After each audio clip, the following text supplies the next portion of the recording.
Hello friends. और NEET quiz में आप सभी का इस्तकबाल है, स्वागत है, खुशामदीद है। और जैसा कि आप जानते हैं कि पिछले लेक्चर में मैंने एक सवाल पूछा था और जिसके सही 4 जवाब आए हैं। बहुत से लोगों ने जवाब भेजे हैं और 4 लोगों के जवाब सही थे, तो इन चारों को पहले तो मुबारकबाद देना चाहूँगा। और जैसा कि आप जानते हैं कि हम रैंडमली इस ऐप के ज़रिए किसी एक का नाम सेलेक्ट करते हैं जिनको सही जवाब होते हैं और उसको flavours star student of the day का टाइटल देते हैं। तो 4 लोगों जिनके सही जवाब थे उनके नाम है आयशा फ़रोग़, अनिका, नाइमा और तकवा। और अब इसमें से मैं एक चूज़ करूँगा कि जिसका नाम निकलता है, तो चूज़ की बटन दबाता हूँ तो अनिका का नाम आया है और मुबारक हो बहुत बहुत अनिका को। चलिए अब देख लेते हैं कि हमारा जो क्विज़ था वो क्या था, उसको एक्सप्लेन कर लेते हैं।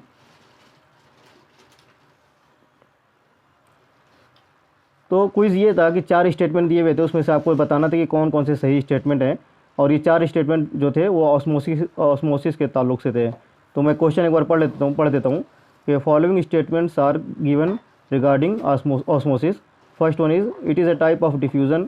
Second, it requires energy. Third, in this solvent particles move from lower concentration of solutes to higher concentration of solutes. And fourth one is in this solvent particles move from lower concentration of solutes to higher concentration of solutes। तो जैसा कि आप सब देख सकते हैं कि तीसरा और चौथा ऑप्शन सेम है, तो उसको मैंने क्लेरिफाई कर दिया था कि चौथे ऑप्शन में जो है सॉल्यूट्स की जगह सॉल्वेंट्स होना चाहिए। तो चौथा ऑप्शन जो है इस तरह से हो जाएगा बेहतर और करेक्ट करके कि in this solvent particles move from lower concentration of solvent to higher concentration of solvent. तो अब देखते हैं कि इसमें से कौन कौन सा सही है। तो पहला जो स्टेटमेंट है कि it is a type of diffusion, क्या ये सही है? जी हाँ, ये बिल्कुल सही है।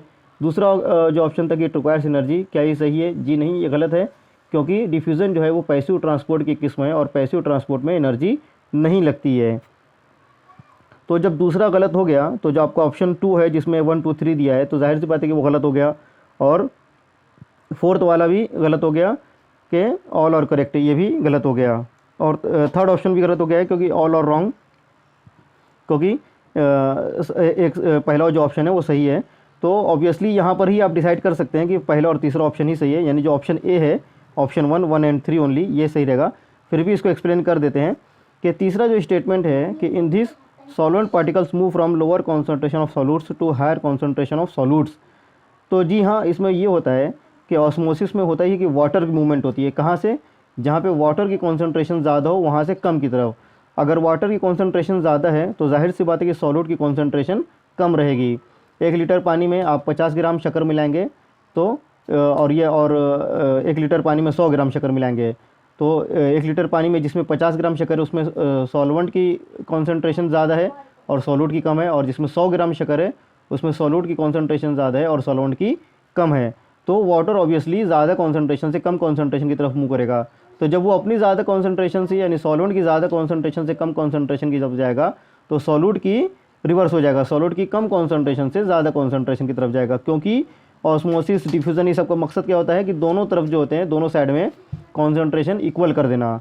ठीक है, तो इस तरह से सही जवाब हो गया 1 एंड 3 ओनली। ऑप्शन 1 करेक्ट है, 1 एंड 3 ओनली। और एक बार फिर से अनिका को बहुत बहुत मुबारकबाद सही जवाब देने के लिए। उम्मीद करता हूँ कि आगे भी आप लोग इसी तरह से क्विज़ में पार्टिसिपेट करते रहेंगे और इनाम जीतते रहेंगे। Thank you.